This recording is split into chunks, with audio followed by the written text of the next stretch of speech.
Welcome back, welcome back, welcome back. Hopefully, you all are doing good and and I am just hoping कि आप लोगों ने सारे previous lectures को देख लिया होगा और आज हम लोग स्टार्ट करेंगे विद अ न्यू टॉपिक और डेफिनेटली मेरी पूरी कोशिश है कि हम कमिंग डेज में नेक्स्ट 2 to 3 लेक्चर्स मैक्स लेके ये चैप्टर को खत्म कर दे। इस चैप्टर में डेफिनेटली थोड़े से ज्यादा लेक्चर्स आए हैं इसके। क्यों? क्योंकि चैप्टर इंपॉर्टेंट है, इससे क्वेश्चन जरूर आता है। मार्क माय वर्ड्स, एक क्वेश्चन तो आएंगे। मैं मिनिमम एक की बात करी, 2 या 3 भी आ सकते हैं। 100% इस चैप्टर से क्वेश्चन जरूर आएगा आएगा आएगा ही। तो please who read this chapter and also this is the first chapter of your subject, तो इसलिए आई एम ट्राइंग कि आपको बेसिक्स यहाँ से पता अच्छे से चल जाएंगे। आगे के चैप्टर्स उनको आप लोग बहुत अच्छे तरीके से एंड बेटर तरीके से कंप्लीट कर पाओगे। So that's why I am focusing on completing this chapter with while taking the proper time. Okay. So without wasting much time, let's start with today's topic और जो कि है क्या? Theory of demand and supply. Already आप लोग ये topic का basics cover कर चुके हो सिंस इंसेप्शन। पहले लेक्चर में भी मैंने बताया था, इसके प्रीवियस वाले लेक्चर्स में भी मैंने बताया था। तो आज हम इसको फटाफट से 10 to 15 मिनट्स में हम ये पूरा टॉपिक कवर करते हैं एंड बेसिक समझते हैं कि what is law of theory of demand and theory of supply and what is the important theory of demand. तो देखो, सीरियस बात है, डेफिनेशन हमने ऑलरेडी पढ़ी है कि कंज्यूमर की desire to purchase goods and services plus willingness and ability to pay a price for it is demand. एक कंज्यूमर, एक नॉर्मल कोई भी इंसान जो कोई भी गुड्स या सर्विसेज खरीदना चाहता है, उसकी विलिंगनेस एंड उसकी एबिलिटी डिसाइड करती है क्या? डिमांड। लॉ ऑफ डिमांड क्या कहता है कि हम डिमांड की बात कर रहे होते हैं तो यहाँ पे हमने ये अजम्पशन किया है कि कांस्टेंट है। हम ये मान के चलते हैं कि अदर फैक्ट्स, क्या लॉ, क्या प्राइस ही एक ऐसा फैक्टर होता है जो डिमांड को फिक्स करता है? तो नहीं, ऐसा नहीं है। फैक्ट्स होते हैं जो प्राइस को, जो डिमांड को फिक्स करते हैं किसी भी प्रोडक्ट की। कई बार तो ऐसा भी होता है कि प्राइस बढ़ भी रहा हो तो डिमांड बढ़ रही होती है, बट वो ऐसे कौन से फैक्टर्स होंगे जहाँ पे आपकी प्राइस के अलावा जहाँ पे डिमांड में चेंजेस लेंगे, वो हम लोग लेटेस्ट स्टेज पे पढ़ेंगे। यहाँ पे लॉ ऑफ डिमांड में हम ये मान के चलते हैं कि बाकी सारे फैक्टर्स को कांस्टेंट हम माने। हमने बोला सिर्फ कहाँ चेंज हो रहा है? प्रोडक्ट की प्राइसिंग में चेंज हो रहा होता है।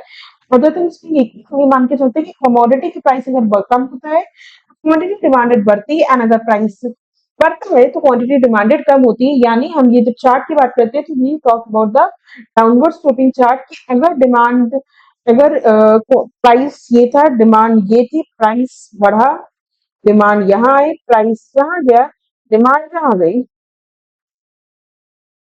हम ये अजम्पशन लेके चल रहे होते हैं। ठीक है, देखो इसमें एक एग्जांपल भी दिया है, ये एग्जांपल आपकी बुक में भी दिया है, इंपॉर्टेंट है ये एग्जांपल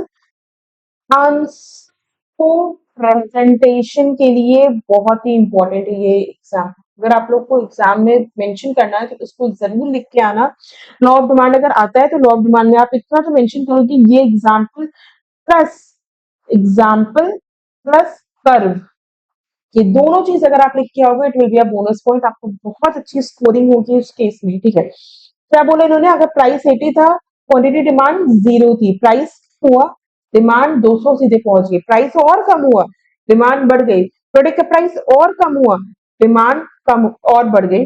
तो ये इनका अजम्पशन है। ठीक है, तो as price can rise demand keeps falling. जैसे जैसे प्राइस आपका जो है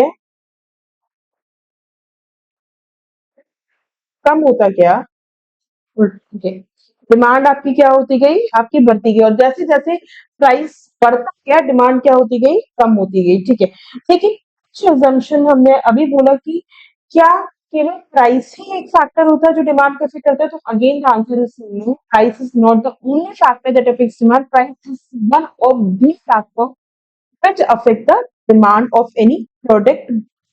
When we talk about the law of demand specifically, we says that we assume that other factors, other things remains constant and only the price of the product changes. So this is the assumption. If the law of demand come, आप answer भी ऐसे ही present करके आओगे, आप law of demand लिखोगे, उसका example लिखोगे, उसका कर्व लिखोगे। तो जस्ट 5 पॉइंट्स की ये assumptions हैं, हम ये मान के चलते हैं कि लॉ ऑफ डिमांड के बारे में, जिसको हम कहते हैं सेट्रस पैरिबस कंडीशंस। ठीक है, okay, next exception to law of demand, law of demand की कुछ एक्सेप्शन भी है। यानी जनरली हम ये कहते हैं कि अगर प्राइस बढ़ा तो क्वांटिटी डिमांड कम हो जाती है, अगर प्राइस कम हुआ तो क्वांटिटी डिमांड बढ़ जाती है। जनरल हमारा हम यही कहते हैं, लेकिन कुछ एक्सेप्शंस हैं, कुछ एक्सेप्शंस हैं जहां पे ये बोला गया है इवन अगर प्राइस प्रोडक्ट का बढ़ता है तो भी क्वांटिटी डिमांड बढ़ती है, प्राइस कम होता है तो भी क्वांटिटी डिमांड कम होती है। जिसमें से एक एग्जांपल अगर हम पहला इसमें बात करें तो वो होता है गिफन गुड्स। गिफन गुड्स क्या होते हैं? ये वो गुड्स होते हैं जो बेसिकली आपकी नॉट, हम नेसेसिटी भी नहीं कह सकते, बट जो बहुत ज्यादा इंपॉर्टेंस की तो गुड नहीं होते, बट ये एक ऐसे गुड्स होते हैं जो हम डेली डेली लाइफ में अपने यूज करते हैं। और अगर इन गुड्स की प्राइस कम होते हैं तो इनकी डिमांड भी कम हो जाती है। जैसे कि मिल्क, नॉट मिल्क हम बोलेंगे, बट जैसे कि ब्रेड, राइस, जितना सस्ता चावल होगा, जितनी सस्ती ब्रेड होगी, आप उसको नहीं खरीदोगे, उसका सब्स्टिट्यूट ढूंढोगे जो थोड़ा सा हाई प्राइस पे मिल जाएगा। क्यों? क्योंकि आपको पता है कि अगर ये हमने कम वाला खरीदा तो यानी इसमें कुछ ना कुछ तो प्रॉब्लम है। पहली बात तो आपका हाइजीन नहीं होगा, प्रोडक्ट की क्वालिटी नहीं होगी, तो ये रीजन से रॉ मटेरियल सही नहीं यूज किया होगा। तो यहाँ पे हम क्या अज्यूम करते हैं कि आपने जो प्रोडक्ट यूज किया, जो इंफीरियर गुड्स होते हैं, बेसिकली ये कौन से कुछ इंफीरियर गुड्स होते हैं और इनको नाम दिया गया है रॉबर्ट गिफिन के नाम पे। अगर इनकी प्राइस कम होता है तो इनकी क्वांटिटी परचेज भी कम हो जाती है क्योंकि नेगेटिव इनकम इफेक्ट की वजह से। यानी people prefer superior substitute as a real income prices. दूसरा, इसका एक कॉन्टेक्स्ट ये भी है कि कभी-कभी जब आपकी प्राइस, जबकि इनकम बढ़ रही होती है, तो एक तो ये होगा कि गुड्स का प्राइस जितना कम हो तो जाएगा ना, आप इन गुड्स को फिर खरीदना बंद कर दोगे मार्केट में। लेकिन उसका दूसरा एक और रीजन, एक डिफरेंट गुड्स को और रीजन है प्राइस बढ़ने के बाद भी गुड्स को खरीदने का, आपकी खुद की इनकम। अगर आज की डेट में आपकी इनकम 50,000 है, तो आप कोई भी प्रोडक्ट एक्स जिसकी वैल्यू एक 10 रुपए में आती है, एक 100 रुपए में आती है, आप 10 रुपए वाला खरीद रहे होगे बिकॉज आपकी इनकम कम थी, आपकी इनकम बढ़ के 1 लाख हो जाती है। अगर वो प्रोडक्ट एक्स जो है, जो 100 रुपए वाला है, वो ओरिजिनल है, उसकी प्रोडक्टिविटी अच्छी है, उसकी क्वालिटी अच्छी, तो आप जाके 100 रुपए वाला सामान खरीद के लाओगे, ना कि 10 रुपए वाला खरीद के लाओगे। ठीक है। आर्टिकल ऑफ स्नॉब अपील, खाबटी आइटम जिसको हम कह सकते हैं, एक्सपेंसिव प्रेस्टिजियस आइटम्स जो होते हैं, लग्जरी आइटम्स जो होते हैं, जिनकी एक्चुअल में हमें कई कई बार ऐसा भी होता है ना कि हमें एक्चुअल में इन गुड्स की नीड तो नहीं होती है, और फिर भी हम खरीदते हैं, इनको दिखाने के लिए खरीदते हैं, स्टेटस सिंबल के लिए अपने खरीद रहे होते हैं। और इन प्रोडक्ट की प्राइस कितनी भी बढ़ जाए ना, हम तो खरीद के ही रहेंगे, पार है। हमने अपना एक बजट बनाया, हमने 18 लाख की कार खरीदनी है, वो 18 लाख की कार 20 लाख की होगी, हम जाके उस तब भी हम वो खरीद के लाएंगे क्योंकि वो हमारा स्टेटस सिंबल दिखा रही होगी। बिगेस्ट एग्जांपल, आईफोन है हमारे पास, हम क्रेडिट कार्ड की ईएमआई भी खरीदेंगे, बट खरीदेंगे तो भैया आईफोन ही खरीदेंगे क्योंकि वो हमारे प्रोडक्ट के लिए बेनिफिट दे रहा है। स्पेकुलेशन के केस में, जैसे अभी आप लोगों ने देखा होगा, अभी रिसेंट जो क्राइसिस हुए थे ड्यूरिंग कोविड पैंडमिक, ड्यूरिंग आपका अभी जो इस एशिया वॉर के टाइम पे हुआ था, एलपीजी सिलेंडर्स या प्रोडक्ट्स की ब्लैक मार्केटिंग शुरू हो गई थी, स्पेकुलेशन फैल गया था, प्रोडक्ट के प्राइस बढ़े, फिर भी हमने जा जाके एलपीजी सिलेंडर्स लोगों ने 10 खरीद के रख लिए, पेट्रोल के प्राइसेस हाइक होने लगे, फिर भी लोग अपनी कार एंड बाइक के टैंक्स फिल कराने लगे। तो वहां पे क्या हुआ, वहां पे एक्चुअल में आप देखो तो प्राइस बढ़ रहा था ना, लेकिन डिमांड फिर भी और बढ़ गई। प्राइस बढ़ रहा था, डिमांड बढ़ गई, तो ये तो लॉ के कॉन्ट्ररी हो गया। ये कुछ एक्सेप्शन है लॉ ऑफ डिमांड के, कंज्यूमर साइकोलॉजिकल बायस है illusion, if fall in price is strongly seen as a sign of poor quality, जो मैंने अभी आपको डिफरेंट गुड्स में बताया कि आपकी इनकम बढ़ रही थी तो भी आपने महंगे गुड्स खरीदना शुरू कर दिया। प्लस किसी प्रोडक्ट की क्वालिटी, कोई प्रोडक्ट प्राइस कम हो रहा होता है तो वो उसके सब्स्टिट्यूट में जो उसकी महंगा सामान मिल रहा होगा ना, आप वो जाके खरीदने लगते हो। तो ये भी एक रीजन है।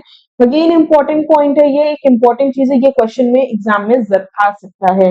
ये 4 चीजें भी आप याद रखोगे तो आपका इतना पोर्शन कवर है। ओके,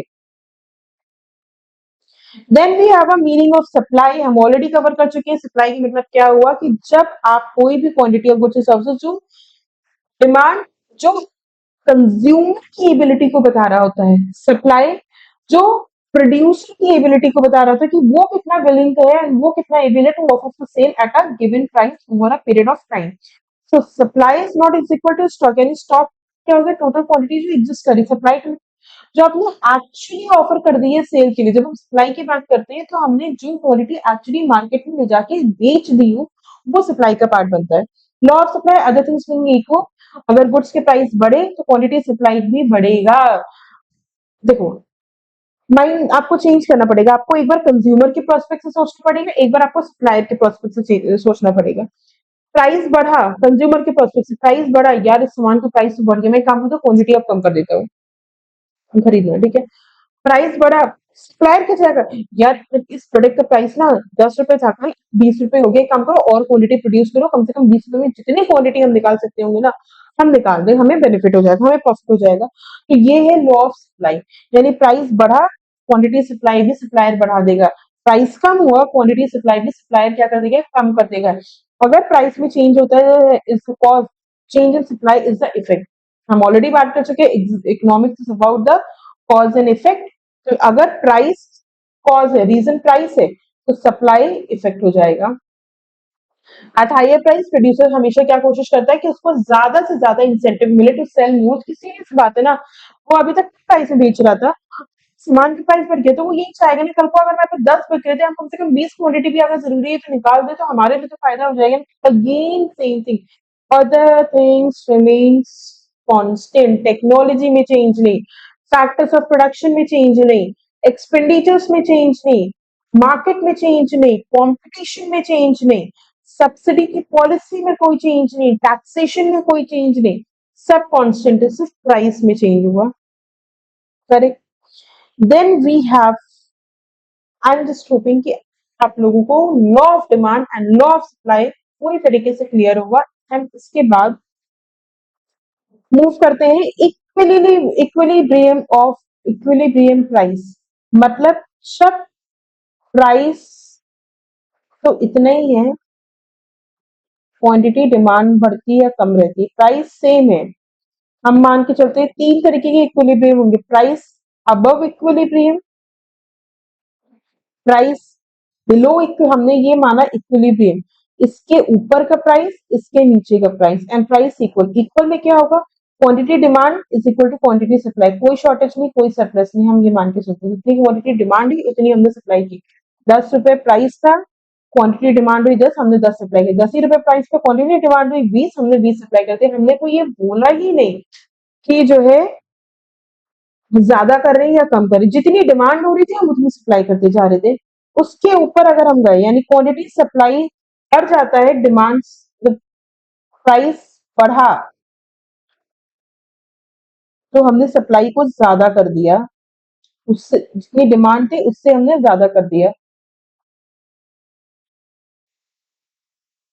आज की डेट में सिर्फ 10 ये हम, ठीक है।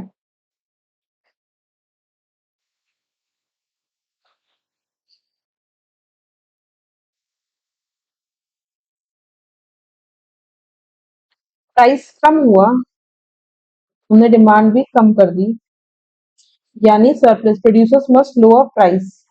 इस वजह से क्या हुआ कि प्रोड्यूसर्स को प्राइस कम करना पड़ेगा। बिलो इक्विलिब्रियम, क्वांटिटी डिमांड ज्यादा थी, हम सप्लाई नहीं कर पाए, शॉर्टेज हो गई, यानी कंज्यूमर को और ज्यादा प्रोडक्ट चाहिए।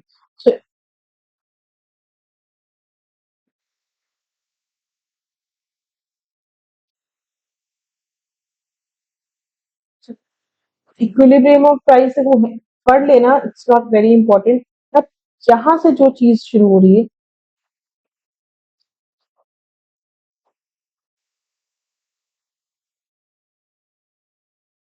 This is very very important, please do not leave this in exam, बहुत ही ज्यादा इंपॉर्टेंट है ये।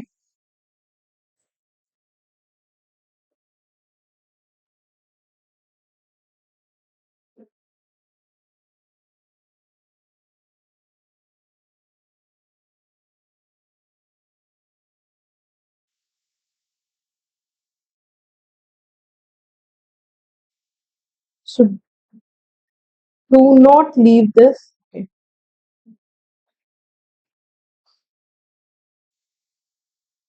पहले इसको थोड़ा सा समझते हैं, फिर आगे बढ़ते हैं। हम बात कर रहे हैं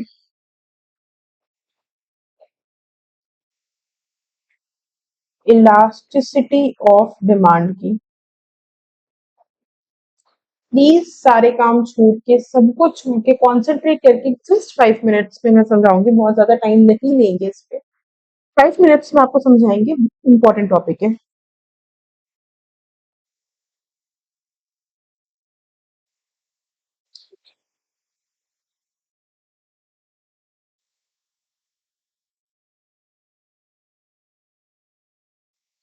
देखो, elasticity of elasticity of demand आपकी मेजर करता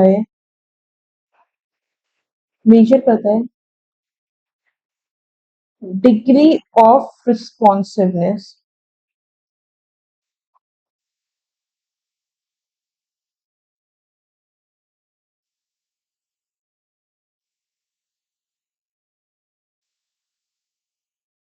मतलब किसी भी फैक्टर के चेंज होने की वजह से डिमांड में कितना चेंज आता है, डिमांड में कितना, किस लेवल तक चेंज आ सकता है, इलास्टिसिटी ऑफ डिमांड, ये इसके बारे में बात करता है। यानी डिमांड के जितने भी डिटर्मिनेंट्स हैं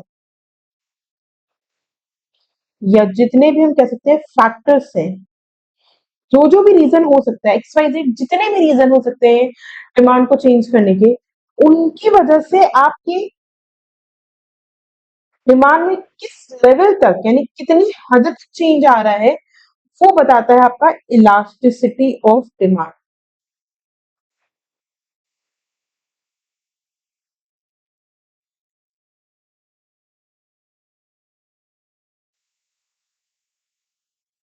यानी ये सिर्फ आपको डायरेक्शन नहीं बता रहा है कि आप अपवर्ड जा रहे हैं, डाउनवर्ड जा रहे हैं, ये आपको एक्सटेंट भी बता रहा होता है, किस हद तक चेंज हो सकता है किसी भी फैक्टर के चेंज होने की वजह से डिमांड में, किस हद तक। हमने कहा कि प्राइस में अगर 10 रुपए का प्राइस में अगर 5% का चेंज आता है तो क्वांटिटी डिमांड में 10 रुपए, क्वांटिटी डिमांड 20 हो गई है, प्राइस बढ़ के जो है 20 हो जाता है तो क्वांटिटी डिमांड कम होके 5 हो जाती है।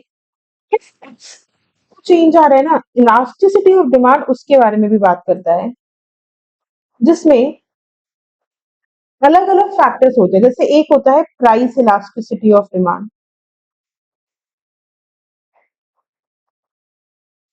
यानी अभी हमने बोला कि change in price causes to change in demand, and when price increases generally demand decreases, and when the price decreases generally demand increases। ये तो एक फैक्टर हो गया, ये तो एक नॉर्मल बात हो गई लॉ ऑफ डिमांड की, कि अगर किसी प्रोडक्ट का प्राइस आज की डेट में पहले 10 रुपए था, क्वांटिटी डिमांड उसकी 20 थी, प्रोडक्ट का प्राइस बढ़ के 20 हो गया, क्वांटिटी डिमांड 10 हो गई, उसी तरह प्रोडक्ट का प्राइस कम होकर 5 हो गया, क्वांटिटी डिमांड क्या हो गई आपकी, 30 हो गई। ये तो नॉर्मल लॉ ऑफ डिमांड कहता है, ये तो बात की है लॉ ऑफ डिमांड की। अब ये बताओ कि 10 रुपए का सामान पहले जब 20 क्वांटिटी में हम खरीद रहे थे, वही प्राइस बढ़ के 20 हो गया, अब हमने कि कितनी एक्सटेंट तक वो चेंज आया है, वो कौन बात करता है, वहां वो हमें पता चलता है इलास्टिसिटी ऑफ डिमांड से। यानी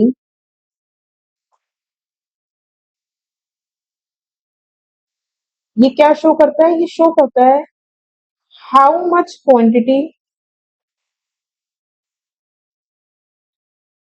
demand changes when price changes. और इसका फॉर्मूला हम कैसे लिखते हैं, change percentage of change in quantity demand upon percentage of change in price।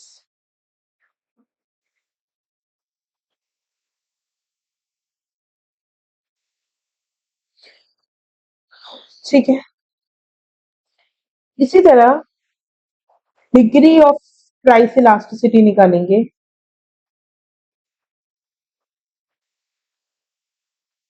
इसी तरह हम क्या निकालेंगे, प्राइस इलास्टिसिटी की डिग्री निकालेंगे। यानी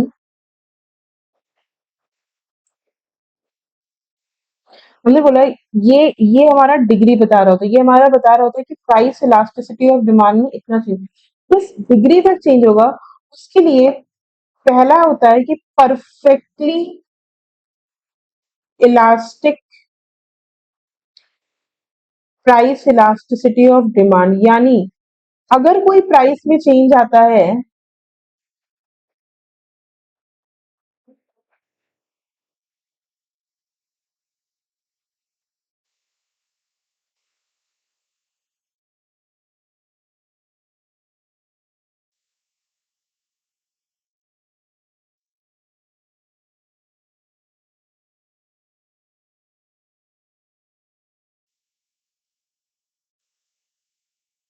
परफेक्टली इलास्टिक में क्या कहते हैं, प्राइस में अगर थोड़ा भी चेंज आया ना, तो डिमांड आपकी क्या हो जाएगी, जीरो हो जाएगी। ये परफेक्टली इलास्टिक के डिमांड होती है।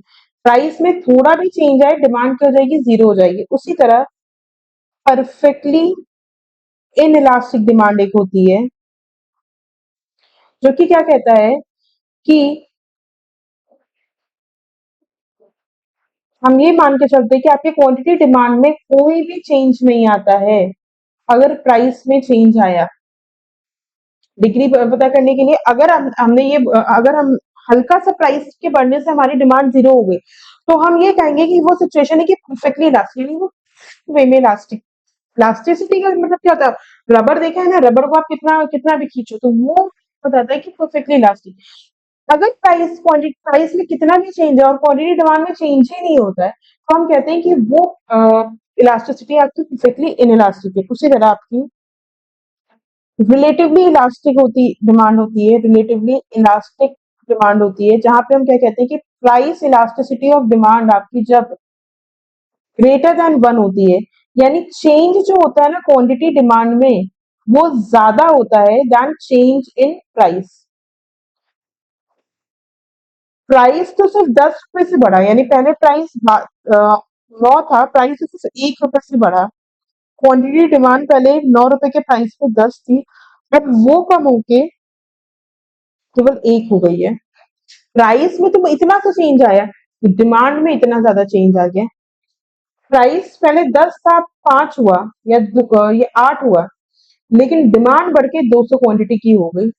तो ये जो सिचुएशन होती है, ये रिलेटिवली इलास्टिक होती है।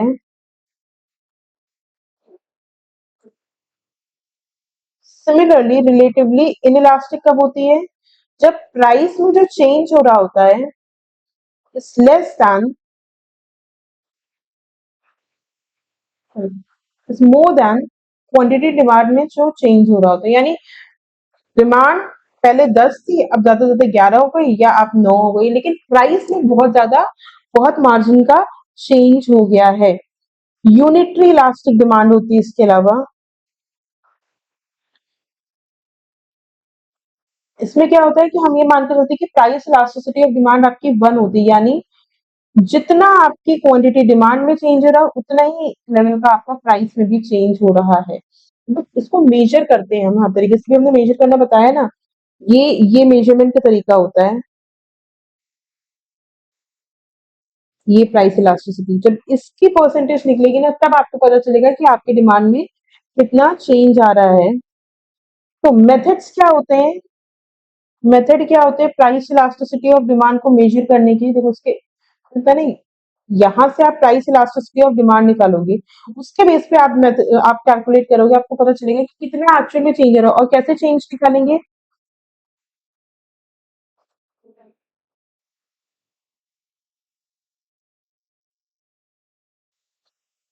एक तरीका होता है आपका इसमें परसेंटेज या प्रपोर्शनेट मेथड, जहां पे हम क्या करते हैं,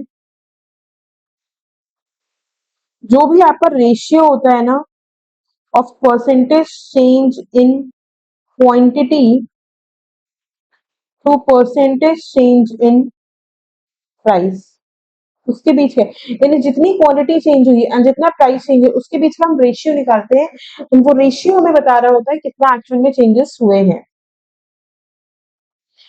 इसी तरह एक होता है आपका इसमें टोटल एक्सपेंडिचर मेथड।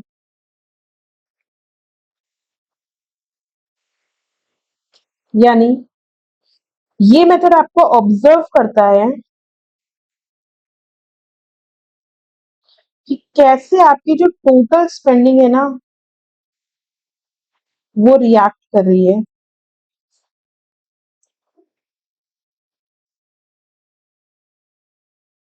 अगर आपका प्राइस इलास्टिक है तब, इन इलास्टिक है तब, यूनिटरी है उस केस में कैसे कैसे वो रिएक्ट कर रही है। ठीक है, इसके अलावा दो मेथड और होते हैं जो आपके एग्जाम पॉइंट ऑफ व्यू से बहुत ज्यादा रिलेवेंट नहीं है, तो हम लोग उस पर नहीं जा रहे हैं। ठीक है, तो देखो ये का basic of elasticity of demand है। इसमें न्यूमेरिकल बहुत आते हैं, इसमें आपके न्यूमेरिकल आते हैं जो हम कल करवाऊंगी न्यूमेरिकल। आज आप लोगों को सिर्फ और सिर्फ हम समझा रहे हैं कि क्या चीजें कैसे होती हैं। ठीक, अभी इसमें भी तीन फैक्टर्स है, प्राइस, इनकम, कॉस्ट। अभी हमने सिर्फ आज प्राइस इलास्टिसिटी ऑफ डिमांड के बारे में बात की है, हमने इनकम इलास्टिसिटी ऑफ डिमांड की बात नहीं की, हमने क्रॉस इलास्टिसिटी ऑफ डिमांड की बात नहीं की। इनकम में बेसिकली क्या होता है कि आपके प्रोडक्ट का जो आपकी जो इनकम है ना वो कितना चेंज हो रहा है और आपकी डिमांड में कितना चेंज हो रहा होता है। तो लोगों की इनकम में कितना चेंज हो रहा है और जब डिमांड में कितना चेंज हो रहा है वो हम कैलकुलेट करते हैं, then we calculate income elasticity of demand. ठीक है, फटाफट से कवर अप करते हैं एंड वाइंड अप करते हैं। इसके क्वेश्चंस और इसके एग्जांपल्स मैं आप लोगों को कल करवाऊंगी, आज सिर्फ और सिर्फ आप लोग को थ्योरेटिकल क्वेश्चन बता रही हूँ, सो दैट इसको अच्छे से आप लोग कवर अप कर लेना। ठीक है, एक बार रीड आउट कर लेना, एक बार इस वीडियो को देख के समझ लेना, तो आपको एटलीस्ट बेसिक का आइडिया हो जाएगा, और जब आप क्वेश्चंस करोगे ना तो आपको और बेटर तरीके से इसमें समझ में आएगा कि what actually elasticity of demand is. So जैसे कि बताया कि इलास्टिसिटी ऑफ डिमांड क्या होता है कि responsiveness of quantity demanded to a change in price. आपके प्राइस में चेंज की वजह से जो भी आपका क्वांटिटी डिमांड में चेंज आ रहा होता है, इनकम या प्राइस ऑफ रिलेटेड गुड्स में चेंज आ रहा होता है, प्राइस में चेंज आ रहा हो, आपकी इनकम में चेंज आ रहा हो, या आपके रिलेटेड गुड में चेंज आ रहा हो, उसकी वजह से आपकी क्वांटिटी डिमांड में जो चेंज आता है, जब हम उसके बारे में बात करते हैं ना, then you talk about the elasticity of demand, यानी change in quantity demand upon change in relevant variables. तीन तरीके के होते हैं, जब प्राइस में चेंज की वजह से डिमांड में चेंज आ रहा हो, जब कंज्यूमर की इनकम के चेंज होने की वजह से डिमांड में चेंज आ रहा हो, और जब आपके अदर या सब्स्टिट्यूट गुड्स के चेंज में होने की वजह से आपके डिमांड में चेंज आए। सब्स्टिट्यूट अवेलेबिलिटी की वजह से आपकी डिमांड में चेंज आता है, then we talk about the elasticity of demand. Price elasticity of demand को हम डिनोट करते हैं ईपी से, response of quantity demand to a change in price. जब क्वांटिटी डिमांड का जो रिस्पॉन्स है प्राइस में चेंज होने की वजह से,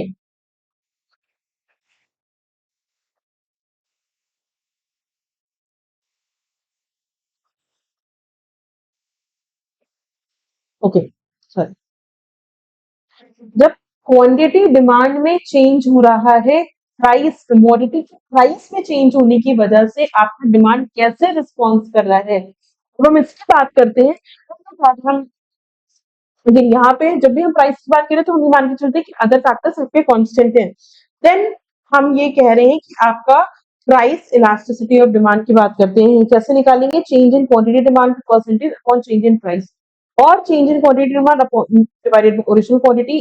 क्वांटिटी डिमांड निकालने का तरीका, जितनी क्वांटिटी में चेंज है डिवाइडेड बाय ओरिजिनल जो आपकी क्वांटिटी थी इनटू ओरिजिनल जो price upon change in price.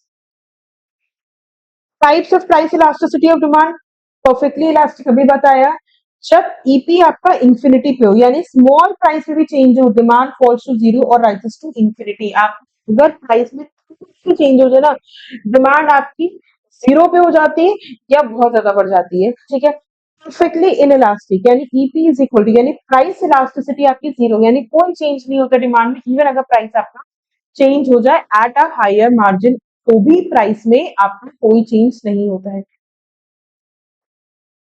Relatively elastic, अगर आपका change in demand is more than change in price. ठीक है, रिलेटिवली इन इलास्टिक, अगर आपका change in demand is less than change in price. And unitary elastic, जब change in demand और change in price बिल्कुल constant हो। For example अगर price 30% से बढ़ता है, डिमांड सिर्फ उससे फॉल करती 10% से, तो डिमांड रिलेटिवली इन इलास्टिक होगा। यानी कि ये कैटेगरी की change in demand is less than जितना प्राइस में चेंज हुआ था। प्राइस तो 30% से बढ़ा, डिमांड तो 10% से बढ़ी। करेक्ट। निमोनिक भी दिया हुआ perfectly in elastic relatively unitary. बहुत इंपॉर्टेंट है, प्लीज इसको अच्छे से करके जाइएगा। इसके क्वेश्चन मैं आप लोगों को कल प्रॉपर करवाऊंगी। कल हमारी सिर्फ न्यूमेरिकल की क्लास होगी, सिर्फ न्यूमेरिकल बताएंगे।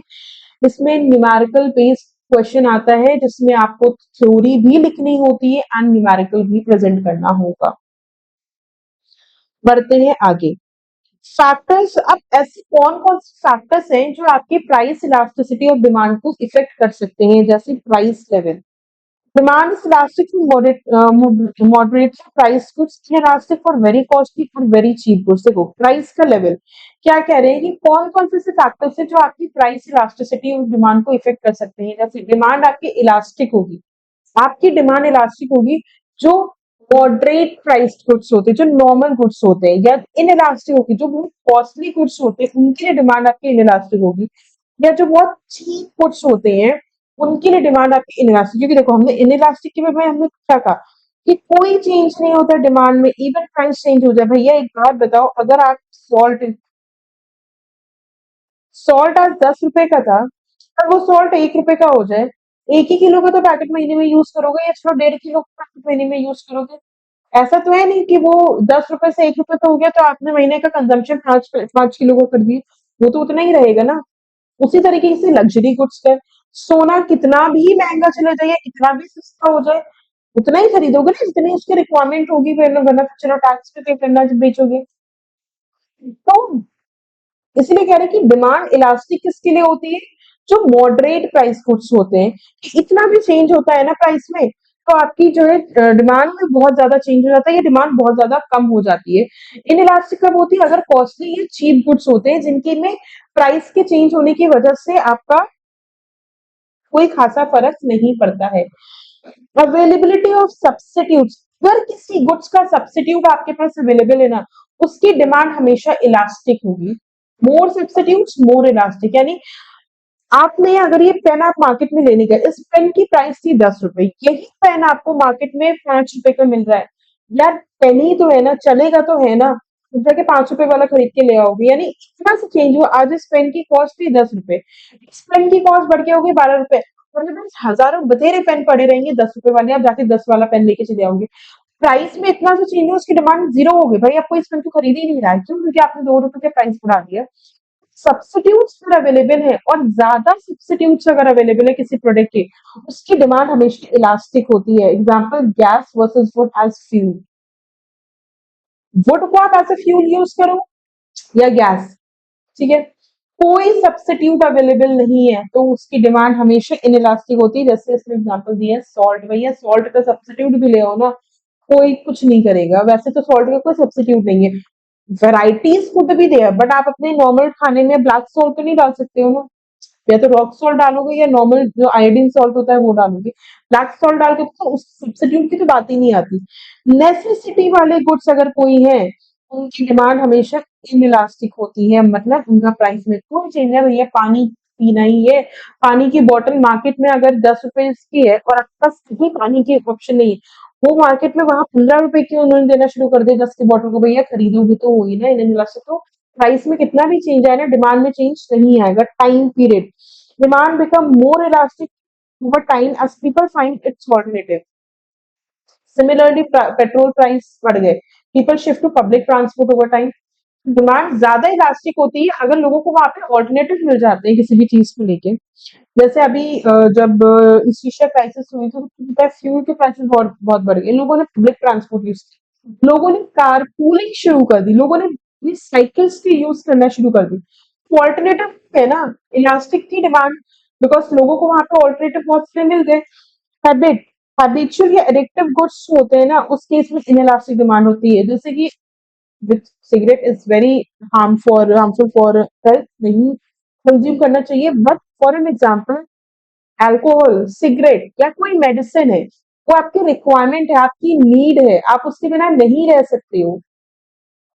तो आप वो प्राइस बढ़े या कम हो, भैया इनइलास्टिक डिमांड रहेगी। यानी उसका प्राइस बढ़े या कम हो, आपको तो वो खरीदना ही खरीदना है। आप कोई अगर शुगर का पेशेंट है या कोई डायबिटिक मतलब कोई ब्लड प्रेशर का पेशेंट है, कोई थायराइड का पेशेंट, उसको जो मेडिसिन है ना, प्राइस बढ़े या कम उसको वही और वही सॉल्ट के साथ चाहिए ना। ऐसा तो है नहीं कि प्राइस बढ़ गया तो वो जाके दूसरी सॉल्ट कम वाला ले आएगा, या प्राइस कम हो गया तो वो कोई बड़ा महंगा ले आएगा। नहीं, जो उसके लिए रिक्वायरमेंट है वो तो वही यूज करेंगे ना। हैबिट कभी कभी होती है जिसकी वजह से आपका फैक्टर्स जो इफेक्ट करते हैं प्राइस इलास्टिसिटी ऑफ डिमांड को। जिस तरह nature of commodity, necessity good है inelastic, comfort luxury elastic, जैसी डिमांड होगी जैसी मार्केट चलेगी वैसी आपकी होगी। वेरियस यूज है, अगर multi use goods, milk elastic demand होगी, single use goods inelastic. Milk milk से आप बहुत सारी चीजें बना सकते हो, उसमें अगर थोड़ा भी चेंज आता है ना तो आपके गुड्स के प्राइस में भी आपका जो है डिमांड भी बहुत ज्यादा चेंज हो जाती है। पोस्टपोनिंग कंजम्पशन, अगर गुड ऐसा है कि जिसके कंजम्पशन को आप आगे चल के पोस्टपोन कर सकते हो तो ऑब्वियसली आपकी वहां पे डिमांड इलास्टिक होगी। नहीं कर सकते तो डिमांड इन इलास्टिक होगी।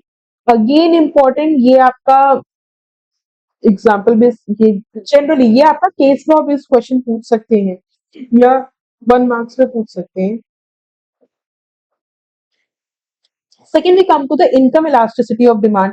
भी जैसे हमने बात की प्राइस इलास्टिसिटी ऑफ डिमांड की, वैसे ही इनकम इलास्टिसिटी ऑफ डिमांड, यानी अगर आपकी क्वांटिटी डिमांड में चेंज हो रहा होता है आपकी इनकम में चेंज होने की वजह से। यार आप सिंपल सी बात बताओ, इसको ऐसे समझो, आपकी इनकम आज की डेट में 25,000 रुपये महीना आप कमा रहे थे, आप आज की डेट में 25,000 रुपये मंथली आपकी इनकम, ठीक है।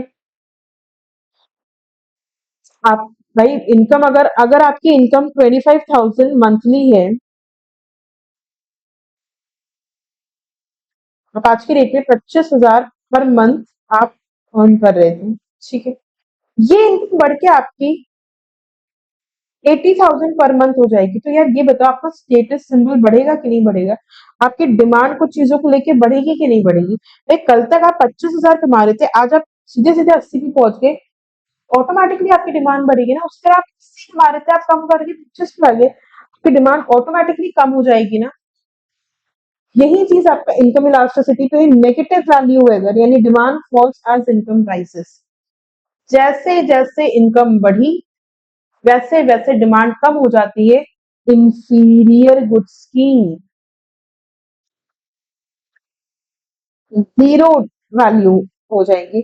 अगर डिमांड में कोई चेंज नहीं आता है as income changes, essential goods, essential goods में कोई उनकी कम में कितना भी चेंज हो जाए, आप 25,000 कमा रहे थे आप 80,000 पे चले जाते हो।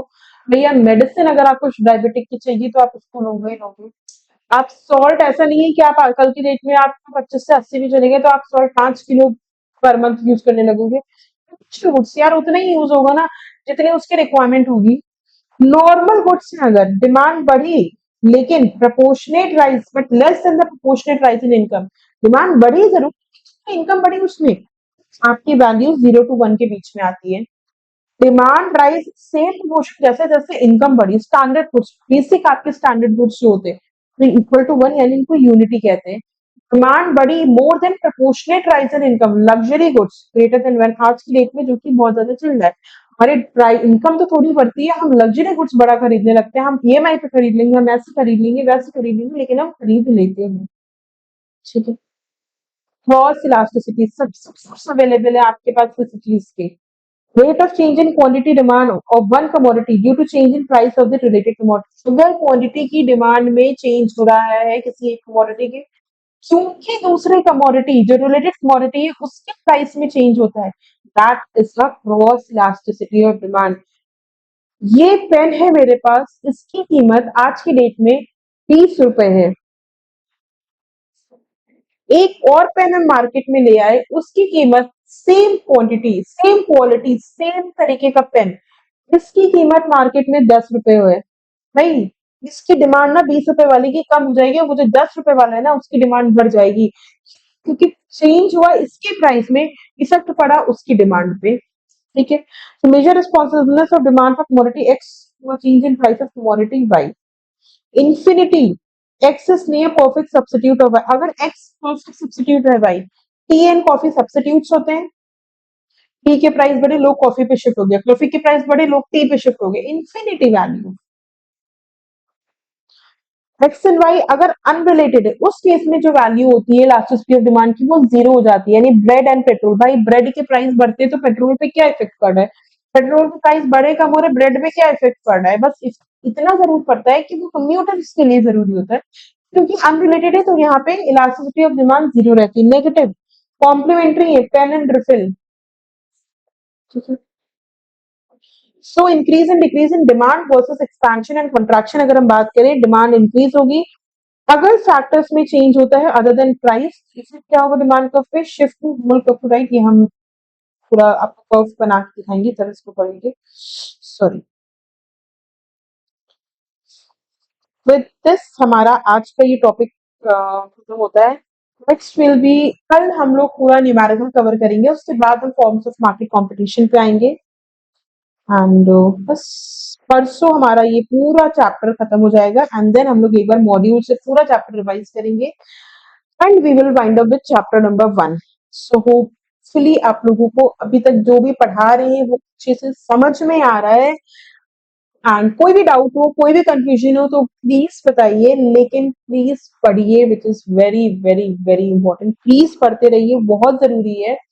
टाइम बहुत कम बचा है, एंड ऑब्वियसली अभी हमारा चैप्टर 1 कंप्लीट हुआ है, soon we will be completing the entire course.